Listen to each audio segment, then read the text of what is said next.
ඔය අභාසවරු 30ක් වෙන්න කලින් බිස්නස් එකක් පටන් ගන්න සල්ලිකාරයෙක් වෙන්න හිතන් ඉන්න කෙනෙක්. එහෙනම් මේ පොත්තුම කියවන්න නැතුව ඒක ගැන හිතන්නවත් එපා. පළවෙනි පොත Rich Dad Poor Dad. මේකෙන් ඔයාලට කියලා දෙනවා සල්ලි වෙනවා මාංශ වෙන එක නෙමෙයි. සල්ලිල ඔයා වෙනින් වැඩ කරගන්නේ කොහොමද කියලා. Assets සහ liabilities අතර වෙනස ව්‍යාපාරිකයෙක් විදිහට ඔයා දැනගන්න ඕන. දෙවෙනි පොත Atomic Habits. සුපිරිම බිස්නස් එකක් කරන්න ඔයාගේ දෛනික පුරුදු ටික ඔයා හදාගන්න. මොකදම 100ට එක ගන්න තිබුණොත් අවුරුද්දක් අවසානයේ ඔයා 130ක් ගුණකින් දක්ෂ ව්‍යාපාරිකයෙක් වෙනවා කියලා මේක දැන් ඔප්පු කරලා තියෙනවා.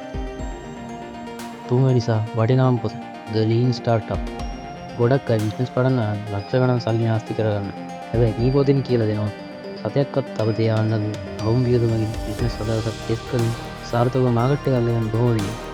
මේ පොත් තුනෙන් ඔයා දැන්නමත් කියවලා තින්නේ මොන පොතද? පල්ලෙහාන් කමෙන්ට් කරන්න.